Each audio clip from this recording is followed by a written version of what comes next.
Bienvenue au premier webinaire de notre série.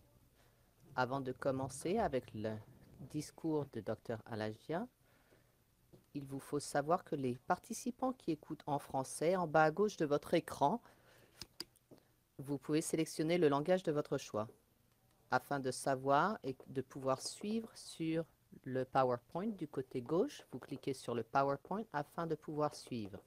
Vous pouvez également télécharger les diapositives en anglais ou en français et suivre en cliquant sur Documents à droite. À la fin, nous aurons 5 minutes pour poser des questions. Vous pouvez taper votre question en tapant sur Message qui est à la droite et vous pouvez participer ainsi. Je voudrais maintenant vous présenter Dr. Ramona Alagia de la faculté Factor Inwentash, faculté de travail social de l'Université de Toronto. Et je lui passe maintenant le micro.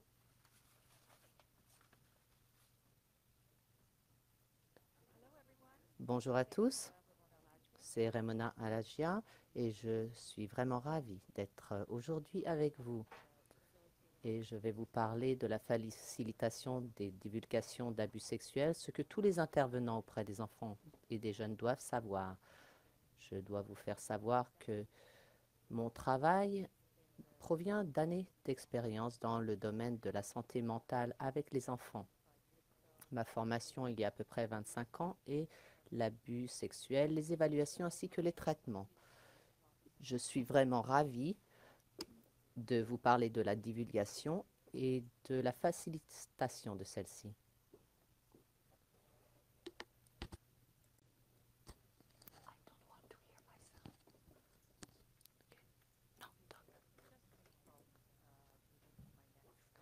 J'ai juste eu un petit problème pour passer à ma diapositive suivante. J'espère qu'on va régler le problème bientôt. Alors que nous attendons pour cette diapositive, je vais vous parler un petit peu des objectifs pour le discours de ce jour. On va voir combien il est commun que pour la non-divulgation des abus sexuels, quels sont les délais, quels sont les obstacles, quels sont les facteurs qui facilitent la divulgation, d'utiliser un cadre qui tient compte des traumas et des questions à examiner pour votre pratique.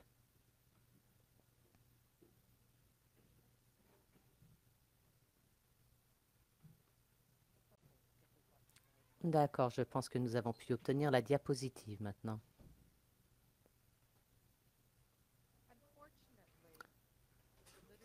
Malheureusement, la littérature nous montre que le problème de repousser ou de non-divulgation persiste depuis les 2 dernières décennies. Les recherches les plus récentes montrent que 25% à 50% des enfants nient être victimes d'abus sexuels, même en présence d'une infection transmissible sexuellement ou même s'il y a des preuves vidéo. Donc, la tendance s'applique surtout aux enfants jeunes qui nient le fait d'avoir été victimes d'abus sexuels, même alors qu'il y a des preuves concrètes. Au niveau des études qualitatives, nous trouvons que jusqu'à 80% des survivants d'abus sexuels mentionnent ne pas divulguer l'abus avant l'âge adulte. Ce sont des études rétrospectives. Et les abusés ne vont pas parler de leur expérience. Et on pense que cela se rapproche plutôt de 90% lorsqu'on considère toutes les études. Les études sur les enfants et les jeunes qui ont divulgué récemment, nous trouvons qu'il y a encore un éventail plus large de 50 à 80% des enfants qui repoussent le moment de divulguer les abus. Et cela se passe à peu près entre 1 et 4 ans avant de divulguer. Je vais vous parler un peu plus avant d'un projet que nous avons avec l'université McGill, l'université de Toronto, et une autre université qui est en Irlande, où nous considérons et nous avons eu des entretiens avec des jeunes qui ont divulgué récemment l'abus. Nous avons à peu près 30 participants dans cette étude et nous découvrons qu'en moyenne, ces jeunes reportent de 1 à 8 ans la divulgation de l'abus. Il y a 3 modèles principaux qui ont été élaborés au niveau des divulgations.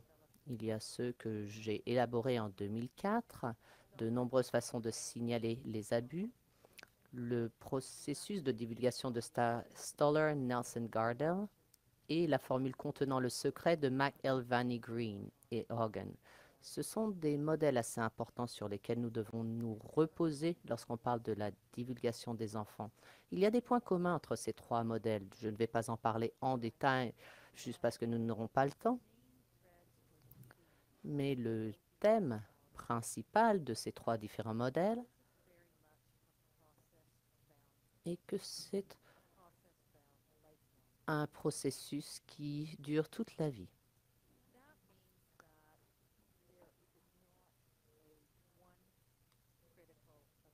Ceci veut dire qu'il n'y a pas vraiment un événement spécifique de la divulgation, mais que cela se passe dans la durée avec des étapes différentes et que cela dépend de facteurs tels que l'âge, le sexe et d'autres facteurs d'environnement comme la famille, la proximité avec l'auteur de l'abus.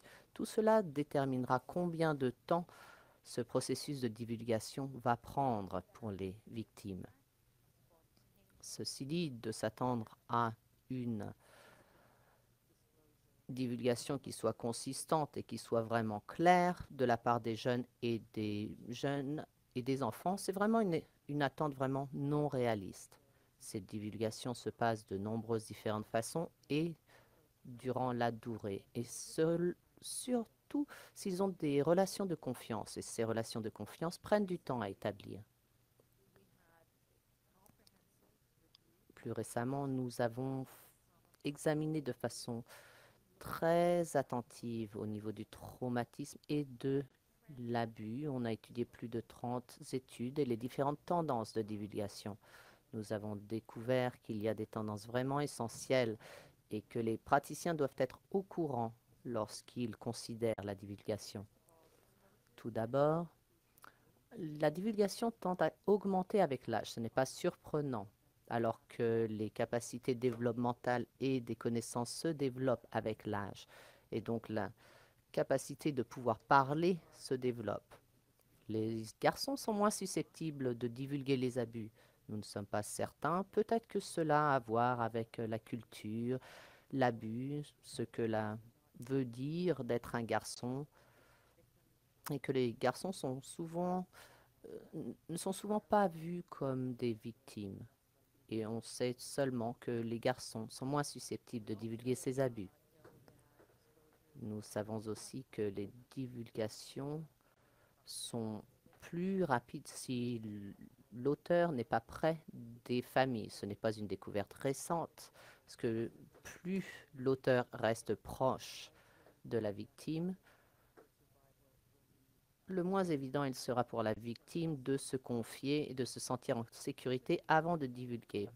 Donc nous avons développé des politiques très claires après ces découvertes afin que l'on puisse retirer l'auteur de l'entourage de l'enfant lorsqu'il balbutie un début de divulgation. Nous avons aussi découvert dans les littératures que les familles où la communication est ouverte et qui ont un soutien social important sont un facteur de la divulgation plus précoce. Malheureusement, la tendance est que les adolescentes sont plus susceptibles non seulement de n'être pas crues, mais en plus d'être blâmées. On sait aussi que la structure sociale patriarcale nuit à la divulgation des abus sexuels, comme on peut le dire par exemple pour les garçons qui sont moins susceptibles de divulguer les abus sexuels et le fait qu'ils sont des victimes.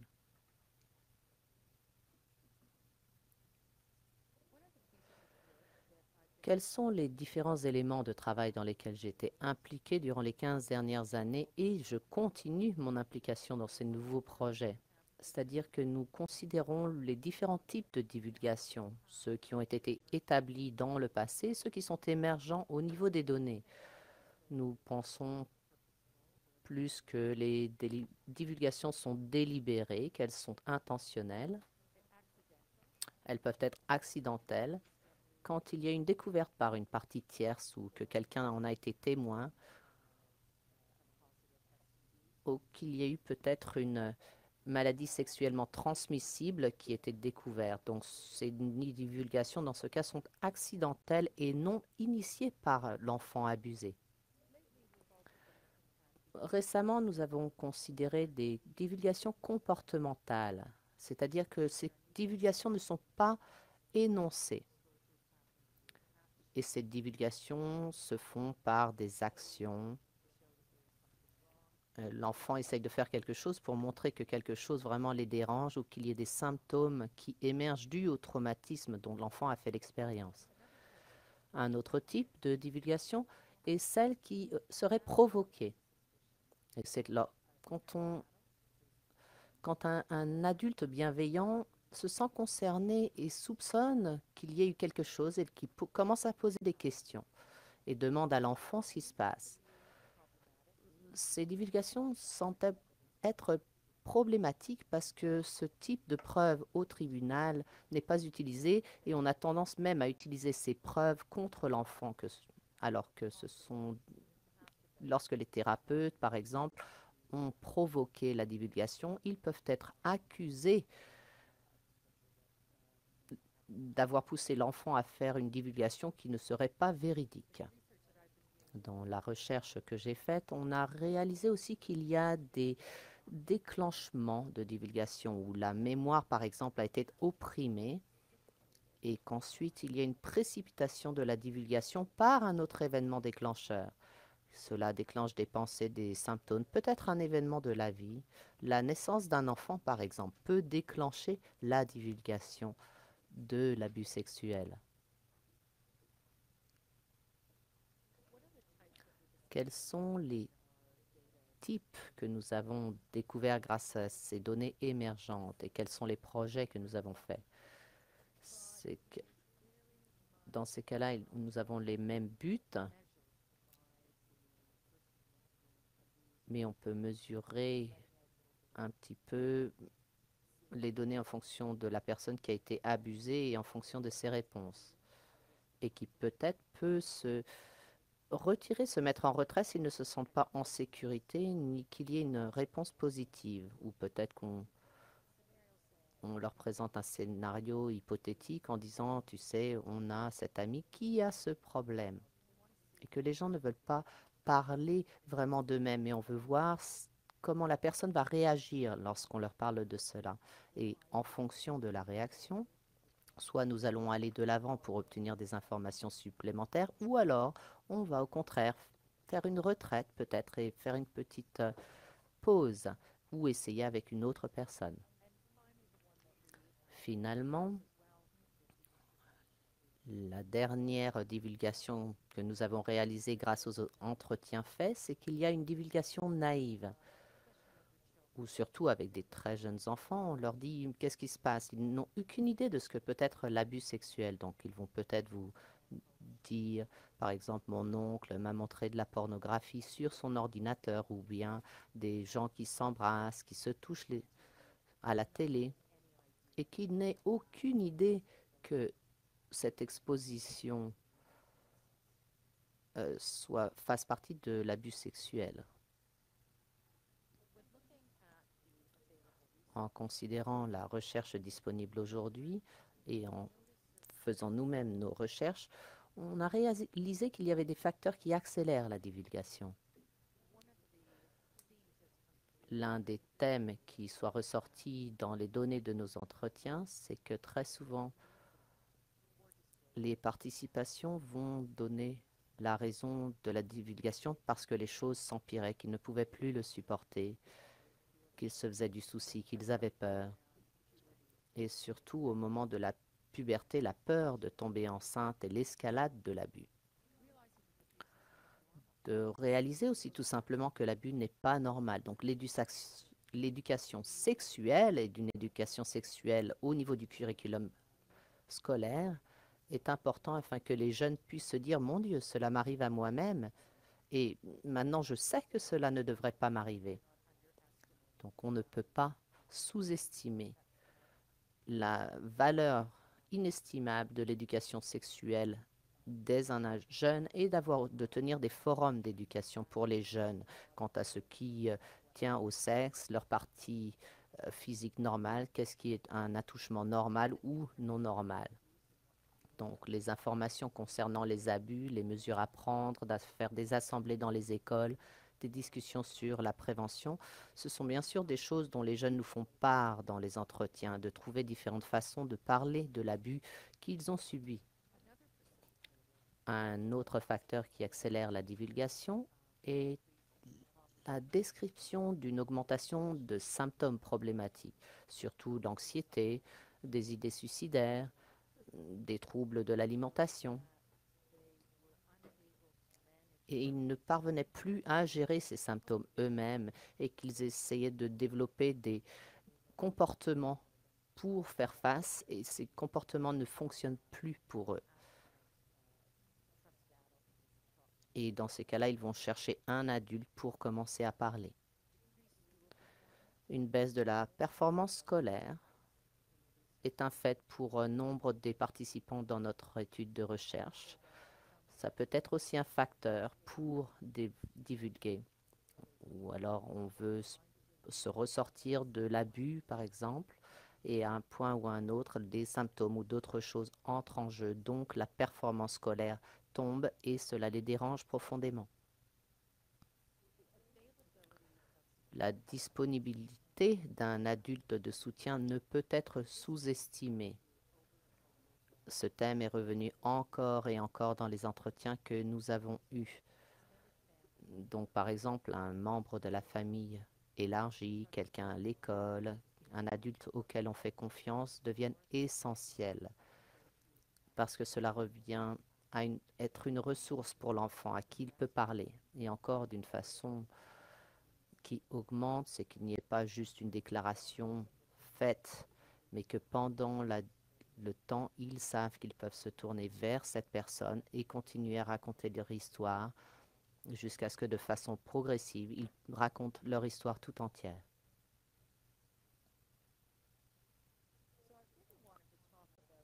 Je voulais vraiment vous parler de tout cela aujourd'hui parce qu'il y a tant de recherches au niveau des, des embûches à la divulgation et nous voyons de nombreuses raisons évidemment pourquoi les enfants ne parlent pas. Donc, cela nous intéressait vraiment de considérer les facteurs qui puissent faciliter la divulgation afin que l'on puisse mettre ces points en lumière et les développer et que les praticiens puissent ensuite savoir quel genre d'environnement ils peuvent développer afin que les jeunes enfants se sentent en sécurité pour parler des abus sexuels. Encore une fois, que ce soit dans la littérature ou par notre recherche actuelle, nous avons des preuves vraiment importantes qui indiquent que les enfants et les jeunes vont plus facilement divulguer dans un contexte de relation de confiance. Cela peut être une relation formelle ou une mesure de soutien informel. Ils vont souvent moins parler si un clinicien leur pose des questions au niveau de leur situation, alors qu'ils passent par leur liste traditionnelle. Est-ce que ça s'est passé? Est-ce que ça s'est passé? Donc à ce moment-là, l'opportunité de divulgation est vraiment plus que minime parce que il n'y a pas de relation, il n'y a pas la confiance qui s'est établie et que l'enfant n'est pas à l'aise afin de divulguer et de parler de cet abus sexuel. Comme je vous l'ai dit plus tôt, la divulgation est un processus. Cela veut dire que le temps est un facteur essentiel et de donner le temps approprié afin que la divulgation émerge de façon constante est vraiment importante. Nous pouvons penser que cela est un problème, surtout avec les lois des services qui sont appliquées actuelles où l'on doit suivre un format spécifique avec des sessions qui ont un temps limité. Donc cela va à l'encontre de ce que nous découvrons lors de nos recherches parce que la divulgation, c'est un processus qui demande du temps. Un jeune ou un enfant a déjà été trahi, il a déjà été violé. Donc ils vivent un dilemme relationnel déjà parce qu'ils ont été abusés par une personne en qui ils avaient confiance. Et qu'ensuite ils doivent développer la confiance de nouveau avec une autre personne afin de parler. Et donc doit y avoir des conditions et le temps est absolument nécessaire pour leur fournir cette confiance. Donc l'une des choses qui est ressortie dans notre recherche et qui nous a montré la direction à suivre est le facteur de la contexte familial ou au niveau du contexte scolaire. Ce sont des facteurs essentiels. Je parle surtout des écoles parce que les enfants et les jeunes passent la plupart de leur temps, de leur journée, de leur vie à l'école. Et donc, ce contexte scolaire pour la divulgation est vraiment essentiel à l'école, et même dans les familles où il y a une relation étroite et une communication ouverte. Donc, parlons de ces différents environnements. Nous avons trouvé ces points en fonction de notre donnée qui provient encore une fois des entretiens où on a vraiment des preuves vraiment évidentes de la part des participants lors des entretiens que d'avoir une relation étroite avec la mère et surtout une communication ouverte dans la famille sont essentielles. Peut-être que la mère est importante parce que dans l'échantillonnage de participants que nous avons majoritairement des cas d'abus sexuels et que l'auteur ont été des hommes alors que ce sont les filles qui ont été abusées, que ce soit des pères, un petit ami, le partenaire de la mère. Donc dans ce cas-là, la relation avec la mère devient essentielle afin que le jeune ou l'enfant puisse parler. Au niveau de cette communication ouverte dans la famille, c'est un facteur qui est ancré dans le système de valeurs de cette famille.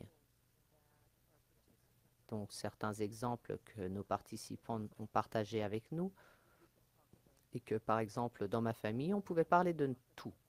On pouvait parler de sexe et c'était correct. On pouvait utiliser les mots qu'on souhaitait et notre mère et notre père n'allaient pas nous juger pour les mots que l'on choisissait. Donc une communication ouverte dans la famille est essentielle et cela commence évidemment très tôt. C'est-à-dire que les secrets n'existent pas dans ces familles ou que l'on explique que les secrets, c'est seulement par exemple quand tu vas avoir une fête d'anniversaire. Et qu'en revanche, un secret, c'est quand quelqu'un te dit de ne pas répéter quelque chose et que ça, c'est un mauvais secret. Donc, la liberté de pouvoir choisir les mots, de ne pas être jugé, de pouvoir poser des questions sans se sentir embarrassé, et de dire des choses qui puissent être difficiles est un facteur essentiel dans ces familles où les participants de notre recherche pouvaient enfin s'ouvrir à un parent ou à la mère.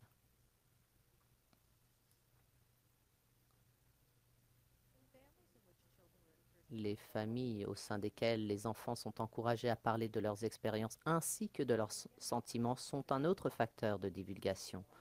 Encore une fois, les participants disaient nous avions toujours un moment de la journée, que ce soit avant le souper, après, avant l'école, après l'école, mais il y avait un temps durant la journée où on mettait on, on- on insistait vraiment sur ce temps de partage où on pouvait raconter ce qui s'était passé dans la journée ou de parler des différentes émotions, même si cela vous paraît vraiment quelque chose de logique,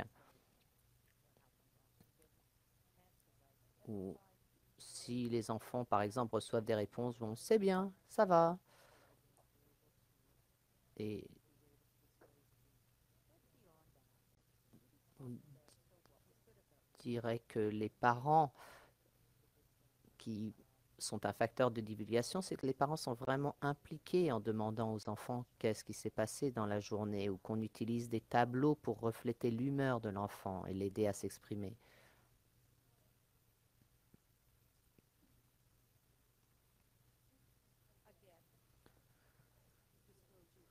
Encore une fois, la divulgation et son taux augmente lorsque l'auteur ne réside plus avec la victime ou n'est plus à proximité de la victime. Donc c'est vraiment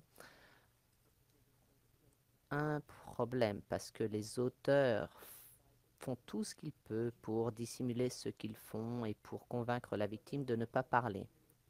Donc très souvent, il y a un grand moment qui s'est passé entre le moment de l'abus et que l'auteur peut accéder à la victime facilement. Donc dans ce cas-là, encore, c'est un facteur de report de la divulgation. Donc on doit penser comment est-ce qu'on fait face à cela quand la raison principale que l'enfant ne va pas divulguer, c'est que non seulement l'auteur est proche, mais s'assure également de rester à proximité de l'enfant en masquant, en niant et même très souvent en s'occupant de la victime d'une telle façon qu'il l'empêche de parler. Je ne peux pas insister assez combien le contexte scolaire est important et combien il est revenu encore et encore dans les données de nos recherches.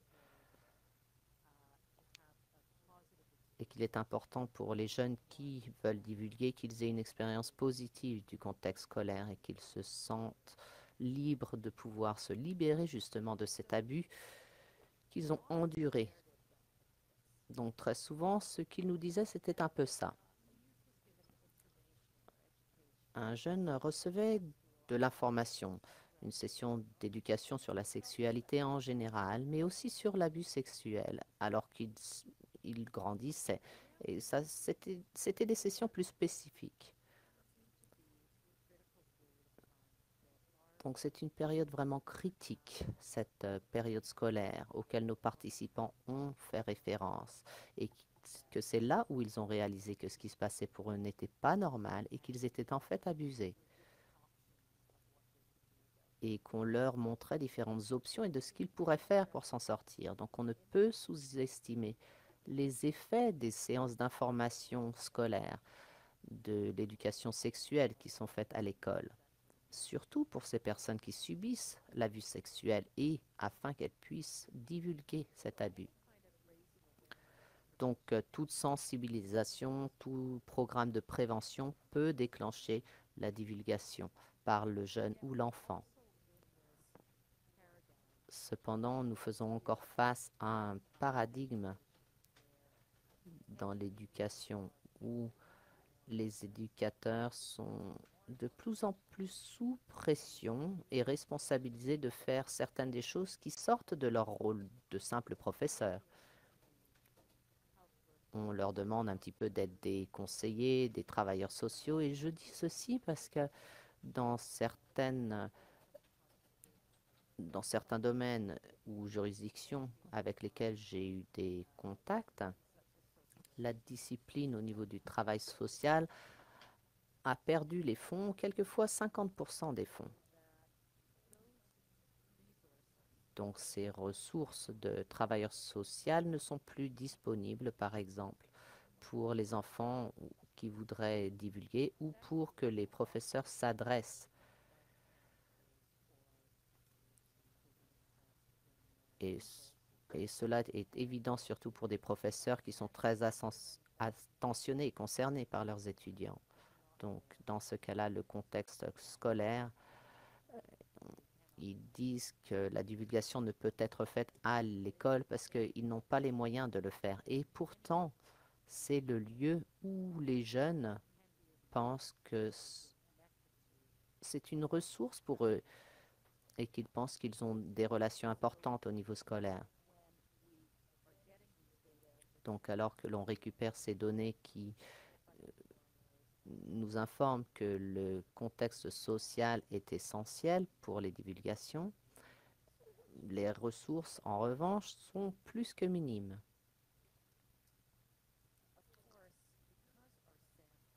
Bien sûr, dû à l'échantillonnage que nous avons eu et aux 2 emplacements, cela vient des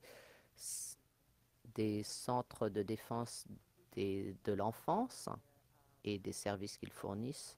Nous, nous avons vraiment pris conscience de l'environnement thérapeutique et la façon dont travaillent ces centres de défense de l'enfance. Donc d'avoir le soutien d'un tel service ou d'avoir des services pour l'enfance et les familles et d'utiliser un langage qui soit approprié à l'âge de l'enfant, de faire un contact des yeux dans les yeux sont importants pour encourager les divulgations. Et nous avons réalisé par notre recherche que c'est vraiment essentiel et que ce sont des choses qui aident vraiment les jeunes qui sont presque prêts à divulguer, d'établir des environnements qui soient le moins cliniques possible, même si le personnel est vraiment très bien formé au niveau clinique, mais qu'il ne ressemble que le lieu ne ressemble pas au bureau d'un médecin ou le bureau d'un psychiatre ou que ce soit comme un cadre hospitalier. Cela aide vraiment à faciliter les divulgations et des résultats positifs. Encore une fois, comme je l'ai dit, ces conseillers qui sont sur place dans les écoles sont essentiels, où un environnement sécuritaire puisse être promu.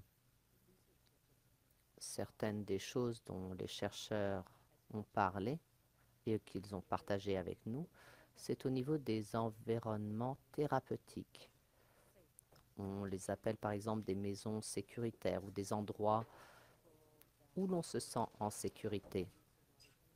Ou par exemple que les policiers ne portent pas leur uniforme. Alors qu'ils partageaient tous ces points qui sont évidemment des points importants, il y a aussi d'autres choses, d'autres difficultés dont ils nous ont parlé. Et durant la divulgation, une des choses qui est ressortie est qu'ils devaient raconter leur histoire encore et encore et encore. Et il fallait le faire sur une période de temps courte. Donc, rappelez-vous du modèle de divulgation dont j'ai parlé tout à l'heure, et que le point commun dans tous ces modèles de divulgation, l'un, c'est un processus, et qu'un processus demande du temps. L'autre chose, c'est d'avoir une relation de confiance. Donc, il faisait une divulgation à une personne en qui ils avaient confiance, et puis ensuite, on les mettait dans les mains d'une équipe à qui ils devaient raconter encore leur histoire à quelqu'un qu'ils ne connaissaient même pas. Donc, encore, ils devaient raconter encore une fois pour une déclaration à la police. Et que tout cela devait se passer en 12 heures, par exemple, ou qu'on les sortait de l'école et qu'on les emmenait dans un centre spécialisé et qu'ils devaient avoir des entretiens avec différentes personnes, peut-être même subir un examen médical, subir de nombreuses questions. Et je ne suis pas sûre de quoi faire avec cette situation. Mais on sait que c'est quelque chose qui n'est pas correct, qui empêche. Et que nombre des enfants ignoraient qu'en parlant au travailleur social à l'école ou à leur professeur ou même à un ami qui en parlerait lui-même à ses parents, que cela pourrait déclencher cette réaction et qui impliquerait par exemple les sociétés d'association pour l'enfance. Donc cela est vraiment quelque chose de vraiment difficile de réaliser qu'ils ne pouvaient reprendre les mots qu'ils avaient déjà dit. Et je vais vous parler un petit peu de résultat final et que nous sommes au courant combien ce processus est difficile, même si on crée des contextes thérapeutiques qui peuvent aider à créer, à donner du soutien, à créer un environnement sécuritaire pour que l'enfant puisse divulguer. Certaines des stratégies qui apparaissent important dans la littérature, mais dont nous avons entendu parler par les participants à notre étude, et de leur demander s'il était plus simple pour eux de dessiner afin d'expliquer leur histoire. Très souvent, par exemple, pour des jeunes enfants, de faire des dessins anatomiques en leur demandant où c'est passé selon les endroits du corps. L'une des suggestions était de leur proposer s'ils préféraient écrire la réponse à la question.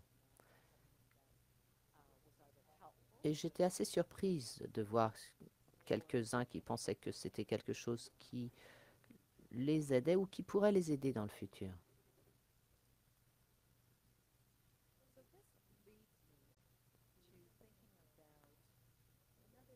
Ceci m'a amené à réaliser un autre paradigme qui se passe dans nos services et qui peut être compatible avec la divulgation de l'enfant sur l'abus sexuel. C'est de considérer les services et les différents programmes et de s'assurer qu'une approche qui tienne en compte du traumatisme soit utilisée et qu'ils utilisent un environnement aussi qui tienne compte des traumatismes. Pour certaines personnes, les services ont déjà intégré ce concept et leurs services, de ce fait, le reflètent. Mais on ne peut pas voir, par exemple, cela dans un contexte scolaire où l'on sait que beaucoup de choses se passent et que c'est un lieu important de divulgation potentielle. Cela veut dire que nombre de services ne sont pas conscients qu'il faut créer des environnements qui tiennent compte du traumatisme. Certains services ont déjà mis un petit peu en place, mais qu'ils indiquent combien il est difficile de divulguer la victimisation sexuelle. Donc de développer des pratiques et des services de soins qui tiennent compte du traumatisme par les différents services sont vraiment importants. Et quand je travaille avec différentes agences dans ma pratique ou lorsque j'enseigne aux étudiants et que je les prépare à des pratiques cliniques, j'insiste sur le fait qu'ils comprennent bien que si vous travaillez avec un point de vue qui tient compte du traumatisme, qu'il y a des principes à suivre. Certaines fois, on pense qu'on le fait, mais ce n'est pas comme ceci que nos clients le perçoivent et qu'ils souhaiteraient que le service soit offert différemment. Donc, il y a 6 différents principes.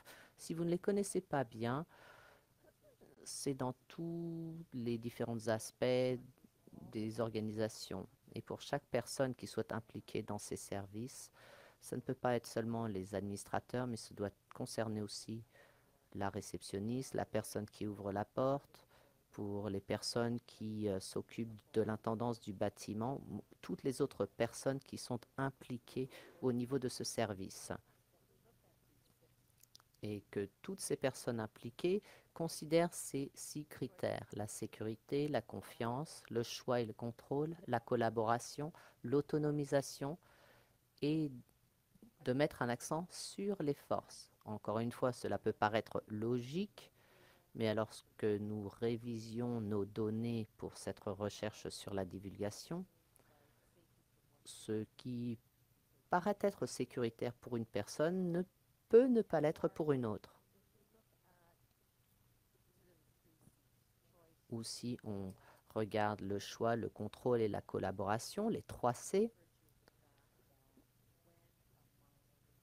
seulement quand un mineur ou quelqu'un qui est moins de 16 ans et qu'il commence à divulguer, immédiatement le choix est compromis pour eux. Parce que immédiatement cela sera reporté aux autorités de protection de l'enfance. Bien sûr, les services ne peuvent le considérer comme ceci. Certaines personnes peuvent se sentir en sécurité et d'autres non. Donc, surtout quand le contrôle et le choix sont compromis, dans ce cas-là, comment est-ce qu'une personne va faire? Comment est-ce qu'une personne va interpréter leur service qui tiendrait compte, pardon, du trauma. Donc, au niveau de la recherche, on a demandé qu'est-ce que vous recommanderiez au niveau de cette perte de choix, perte de contrôle que vous pressentez. Et il pensait qu'il n'y avait rien à faire, qu'il fallait seulement que cela se passe. Et l'un nous a dit, si je savais que ce qui allait faire, j'aurais peut-être changé mon avis. Donc, même si les professionnels sont vraiment efficaces d'expliquer la limite de la confidentialité et d'ensuite faire un rapport au service de l'enfant, l'enfant même ou le jeune même ne comprenait pas vraiment et les circonstances selon lesquelles cela pourrait se passer. Il y a une participante où vraiment l'analyse était vraiment négative, c'est qu'elle est allée sur l'Internet et qu'elle a lu ce qui se passerait si elle divulguait et qu'elle avait très bien compris que les services à l'enfant seraient impliqués, que la police serait impliquée également, que peut-être la famille ne pourrait rester une unité. Et dans ce cas-là, bien sûr, elle a reporté la divulgation de 3 ans.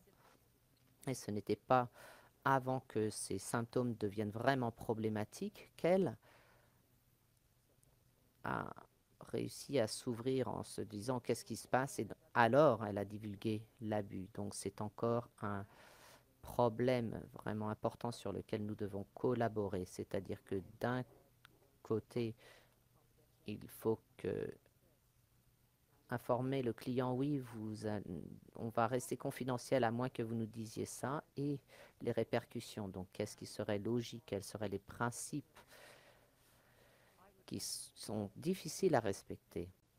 Et je recommande que chaque personne fasse un inventaire sérieux de ce qu'ils font et qu'ils analysent avec précaution ces 6 principes que j'ai déjà donnés et que quelquefois il y a des pièges et des failles dans les services que nous fournissons qui peuvent reporter cette divulgation. Il y a encore une autre chose que je fais et je voudrais vous donner un exemple. C'est que je travaille avec des survivants de traumatisme ou de femmes qui ont vécu l'abus avec leur enfant. Et donc, je fais beaucoup de travail pour organiser des environnements ou des refuges qui tiennent compte du traumatisme. Si les gens connaissent ces centres d'hébergement, ils ont des caméras de surveillance, par exemple, à l'extérieur et sur les portes. Ils sont mis là pour la sécurité au cas où l'auteur découvre où sa famille reste peut-être et que ce soit dangereux. Donc il y a des portes verrouillées, il y a des caméras vidéo, très souvent le personnel, aussi la réception, c'est aussi un endroit pour faire infiltrer. Et que quand vous êtes dans le métro et que vous voulez aller rendre visite à quelqu'un, par exemple, et qu'on vous pose des questions, toutes ces mesures semblent être mises en place pour protéger des clients qui sont évidemment vulnérables ou des familles de réfugiés, afin qu'ils puissent aller dans une facilité où il y a une surveillance vidéo, donc selon le contexte de leur réunion et qu'ils n'ont pas confiance en la police. Donc l'hébergement à ce centre d'hébergement devient dans ce cas différent pour des personnes qui proviennent de situations où le traumatisme en revient à qui est-ce qu'on peut faire confiance et que vous avez été surveillé, qu'on vous a déjà pris sur film vidéo et, et que vous étiez menacé si vous parliez à qui que ce soit qui soit en uniforme. Donc, le personnel de ce centre d'hébergement doit être conscient de cela et se disent qu'est-ce qu'on doit faire parce qu'on a encore besoin de ce système de surveillance, de caméras, etc. Donc dans ce cas-là, ce qui est peut-être essentiel, c'est d'expliquer aux familles pourquoi tout ceci est mis en place et de le présenter comme une caractéristique sécuritaire plutôt qu'une menace qui peut être perçue par le client. Et le protocole aussi, afin qu'une famille soit acceptée dans un centre d'hébergement, doit aussi prendre une orientation différente. Donc tout ceci sont des points sur lesquels vous pouvez penser. Ce qui peut être une menace pour une personne peut être sécuritaire pour une autre personne. Donc dans la divulgation, de faire l'inventaire des différents services, de la livraison de ces services, comment ils peuvent être perçus. J'ai une participante qui disait qu'elle avait eu un entretien dans une salle qui était faite pour les enfants, mais qui avait de nombreux petits nounours. Et si ces petits nounours en peluche peut être réconfortant pour un enfant, pour elle, elle percevait cela comme elle avait de nombreux yeux sur elle et ça lui donnait des frissons dans le dos. Donc pour moi, c'était une pièce pour les enfants avec plein d'animaux en peluche. Mais pour elle, de son point de vue, ça lui donnait des frissons. Donc il est vraiment difficile parce qu'on ne peut jamais faire une seule chose vraiment correcte. Mais c'est de prendre un inventaire et vraiment d'analyser où l'on peut appliquer ces principes, où on doit en raccourcir certains afin de fournir plus de sécurité, afin d'établir la confiance, l'autonomisation et qu'il soit axé sur des forces. Et c'est un bon exercice à faire pour les différents praticiens. Je crois qu'il me manque une diapositive, mais l'une des choses que je voudrais partager avec vous avant d'aller de l'avant,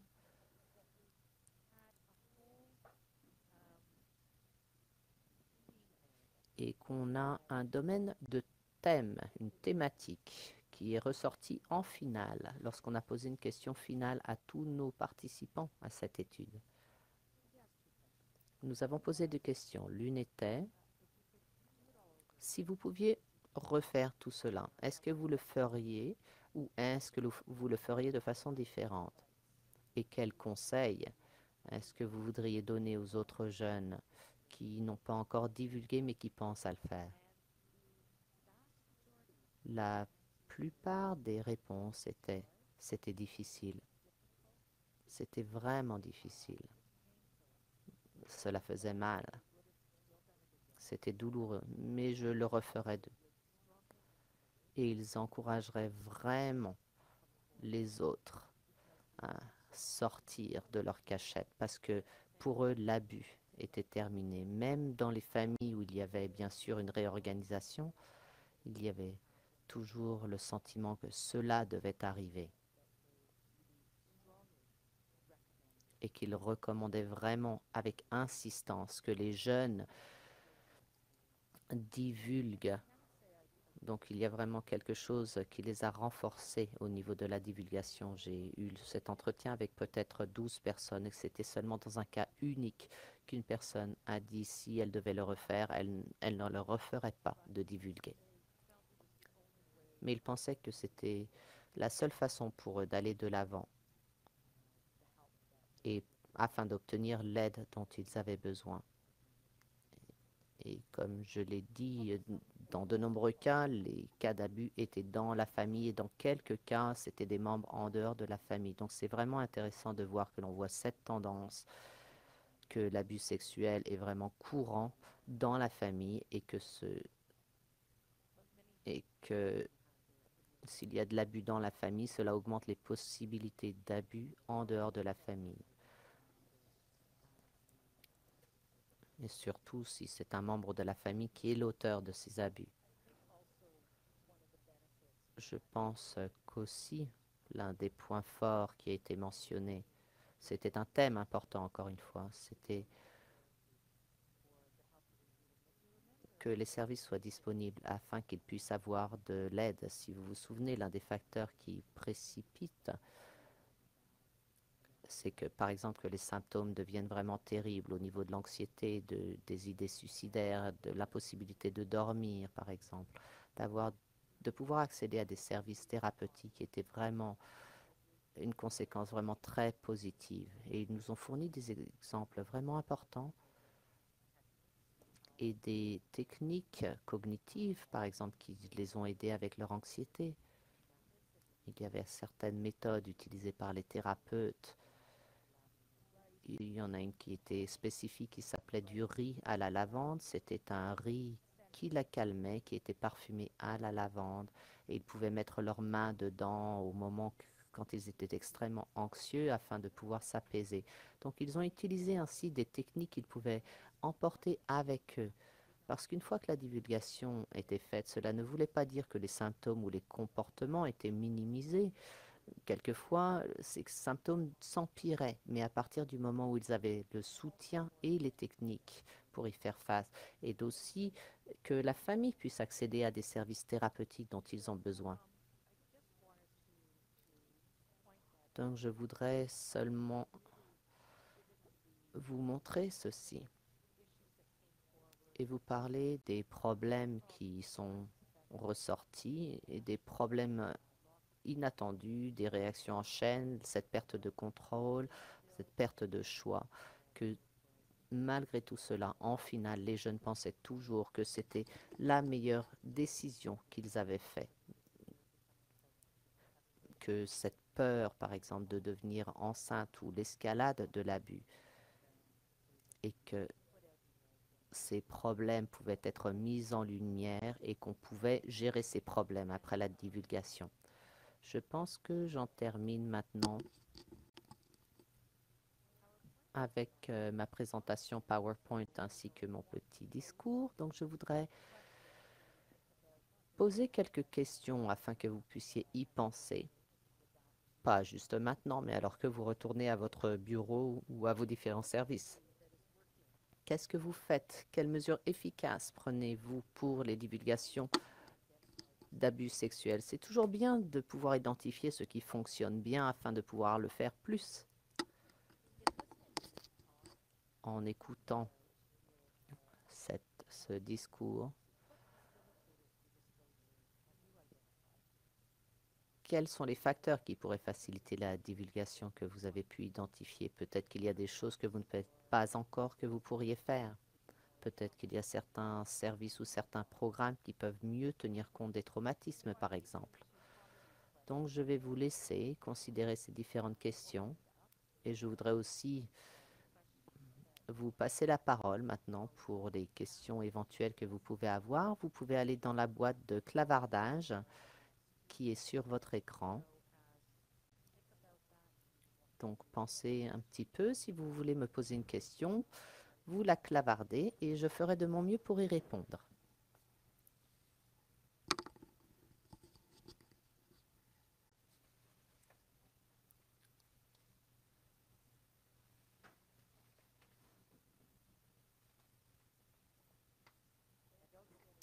Je ne vois aucune question.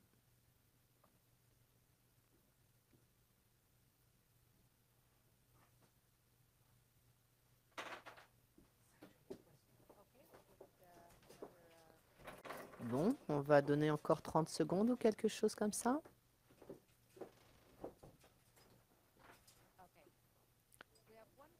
Nous avons une question, merci. Quelle sorte de modèle d'entretien ou de technique d'entretien vous utilisez et pourquoi? C'est une excellente question. Je pense qu'il y a aux États-Unis des études qui ont été faites et qui ont été au niveau des entretiens d'experts. Il y a eu de gros financements pour faire cela. Et c'est le modèle sur lequel il y a eu le plus de recherches. Ce qu'ils ont constaté avec ces preuves, c'est ce dont j'ai déjà parlé. C'est qu'il y ait un environnement qui soit approprié à l'enfant, qu'on utilise différentes méthodes comme d'écrire, de dessiner, des choses comme cela. Cela permet, ces techniques permettent vraiment aux enfants et faciliter la divulgation d'aller lentement et de prendre le temps. C'est quelque chose que l'on a vraiment réalisé au niveau des techniques des entretiens et qui est efficace, c'est-à-dire de donner du temps et de bien comprendre que la divulgation ne sera pas faite en une séance unique, mais qu'il y aura de nombreuses séances. et aussi ce qui se passera au niveau des centres de défense pour l'enfance. On sait particulièrement aux États-Unis et aussi au Canada, c'est qu'on voit que ces centres utilisent les techniques qui peuvent aider à la divulgation. J'ai une autre question maintenant. Est-ce qu'on peut parler plus avant alors qu'un enfant va reprendre la divulgation? C'est une question encore essentielle. Je pense que de revenir sur ces dires, depuis mon expérience, mais aussi qui provient de la recherche, c'est qu'il y a des preuves au niveau de la sécurité, que l'enfant ne se sentait pas en sécurité, afin que le survivant de l'abus sexuel ne puisse pas aller de l'avant. C'était peut-être des choses qui ont été faites ou qui n'ont pas été faites, ou c'est peut-être quelque chose qui s'est passé dans la vie de la personne ou dans l'environnement. C'est-à-dire, est-ce qu'on peut se sentir en sécurité de parler des menaces? Et dès que la menace est plus importante que le facteur de sécurité, dans ces cas-là, évidemment, on peut s'attendre que quiconque, et puis encore plus les enfants ou les jeunes, reviennent sur leur dire, parce que dans ce cas-là, ils se sentent trop en danger. J'ai une autre question, si vous avez des conseils que l'on pourrait utiliser avec les parents. Je fais la plupart de mes travaux avec les parents aussi au niveau de l'abus sexuel. Je ne suis pas certaine si ce sont des parents qui sont au courant de l'abus sexuel par une personne externe à la famille, mais encore une fois, de leur donner du temps et une éducation psychologique est essentielle, c'est-à-dire de fournir aux parents une éducation des informations de façon logique et de les laisser penser. Donc le terme que vous avez utilisé, c'est de diffuser. Donc j'imagine qu'il y a des dérèglements au niveau de l'émotion.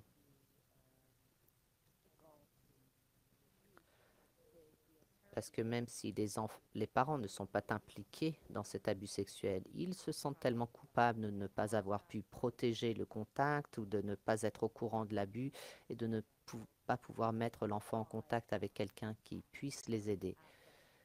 Donc cela a vraiment des effets importants pour les parents. C'est donc de leur donner des informations, de la logique pour contrecarrer ces émotions vraiment intenses. Cela pourra aider les parents, mais encore une fois, cela n'aidera pas tous les parents selon s'ils ont eux-mêmes une historie basée sur le trauma. Donc, quelquefois, cet historique traumatique peut être un atout qui permettra plus facilement la divulgation de l'enfant, ou ça peut être encore un poids supplémentaire qui empêche l'enfant de divulguer. Donc encore de garder une perspective informée qui tienne compte du trauma pour les parents est vraiment essentiel. Et aussi de présumer qu'il y a un traumatisme quand rien n'a encore été dit au niveau de l'abus sexuel, mais que les parents réagissent en fonction de leur histoire traumatique. J'ai une autre question. Quelles sont les stratégies qui sont les plus efficaces ou les plus utiles pour éduquer les enfants et les jeunes quant à leur devoir de rapporter, d'expliquer le processus, d'avoir un choix instruit?